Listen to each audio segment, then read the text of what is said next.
बिहार के सभी प्रखंडों में एक एक आदर्श विद्यालय की स्थापना के लिए प्रस्ताव की स्वीकृति दी गई है। इसमें हर प्रखंड में एक आदर्श विद्यालय स्थापित किया जाना है, जिसमें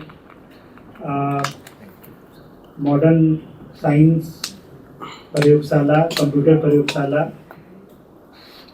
पुस्तकालय, स्मार्ट क्लास की व्यवस्था, डिजिटल स्क्रीन, इसके अलावा जो वहाँ पर मूलभूत सुविधाएं जो होती हैं उनको और संबंधित करने का इसमें प्रस्ताव है। साथ ही इसमें जो जिन बच्चों का नामांकन होगा उनको कॉम्पिटिटिव एग्जाम्स के लिए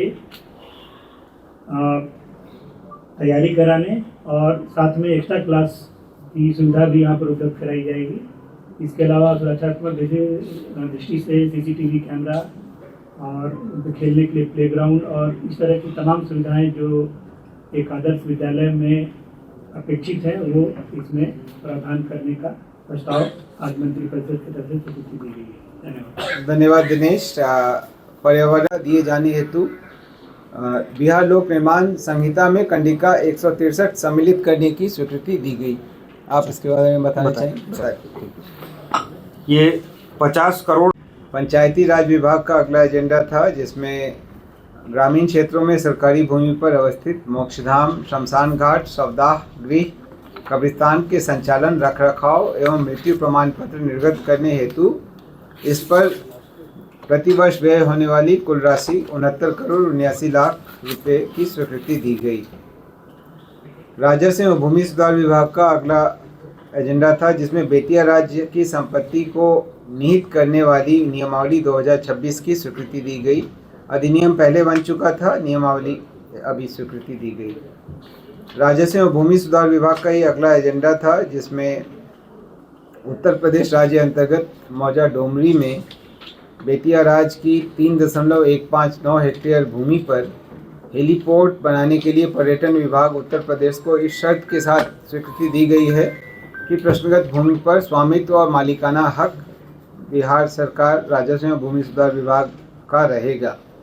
इस मामले में इलाहाबाद उच्च न्यायालय में एक वाद भी दायर है, उसके फलाफल से यह प्रभावित होगा।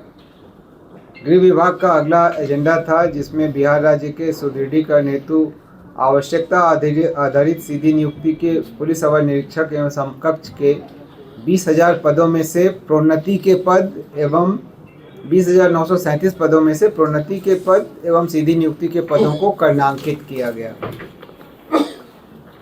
ग्रामीण कार्य विभाग का अगला एजेंडा था, जिसमें ग्रामीण पथों के निर्माण एवं सतत अनुरक्षण कार्य के लिए मुख्यमंत्री ग्राम संपर्क योजना के प्रावधान में संशोधन की स्वीकृति दी गई। इसी प्रकार मुख्यमंत्री ग्रामीण सेतु योजना के प्रावधान में संशोधन की भी स्वीकृति दी गई। इसके बारे में मैं अनुरोध करूंगा सचिव ग्रामीण कार्य विभाग से। धन्यवाद सर। मुख्यमंत्री लिया गया है, मंत्रिपरिषद के द्वारा लिया गया है। इसमें दो चीज सुनिश्चित किया जाएगा। रखरखाव या नया निर्माण करने वाले ऐसे संवेदक जिनके कार्य की कुल राशि 25 लाख से 50 करोड़ के बीच में हो, उसमें बिहार के जो स्थायी निवासी होंगे या बिहार की जो रजिस्टर्ड फर्म्स होंगी या बिहार में जो रजिस्टर्ड कंपनियां होंगी, साथ ही ऐसी कंपनियां जिनके शेयर होल्डर कम से कम 51% बिहार के मूल निवासी होंगे, ऐसे लोगों को प्राथमिकता दी जाएगी और ऐसे ही लोगों को ये कार्य आवंटित किया जाएगा। यह कार्य राज्य के बाहर के संवेदकों को उसी परिस्थिति में आवंटित किया जाएगा जब राज्य के किसी निविदाकार ने, किसी संवेदक ने निविदा में भाग न लिया हो। ऐसा करने से आगामी 5 वर्षों में जो 1 करोड़ रोजगार और नौकरी के अवसर प्रदान किए जाने का संकल्प 7 निश्चय 3 में था, उसको इम्प्लीमेंट करने के लिए और स्थानीय लोगों को रोजगार के अधिक से अधिक अवसर उपलब्ध कराने के लिए ये निर्णय लिया गया है। धन्यवाद। मंत्रिमंडल सचिवालय विभाग का अगला एजेंडा था, जिसमें श्री कृष्ण कुमार यादव अधीक्षक राजकीय अतिथिशाला की संविदा अवधि को 1 वर्ष से बढ़ाया गया। शिक्षा विभाग का अगला एजेंडा था, इसके बारे में विस्तार से बताने हेतु मैं सचिव शिक्षा से अनुरोध करूंगा। Thank you sir. के अंदर जितनी भी सड़कें होनी थी उसको एक पैकेज बनाते थे या एक ब्लॉक में अधिक उसको 2 पैकेज में कन्वर्ट करते थे। कंपटीशन के हित में तथा ज्योग्राफिकल स्प्रेड जो है उसके कारण जो डिफिकल्टी आ रही थी उसको दूर करने के लिए अब निर्णय लिया गया है कि इन दोनों के जो नए कंस्ट्रक्शन होंगे वो पैकेज में नहीं होंगे बल्कि योजनावार होंगे। अन्य सभी कंडीशंस वही रहेंगी, CFBD और SBD के थ्रू होगा। धन्यवाद। धन्यवाद। आज विद्युत आपूर्ति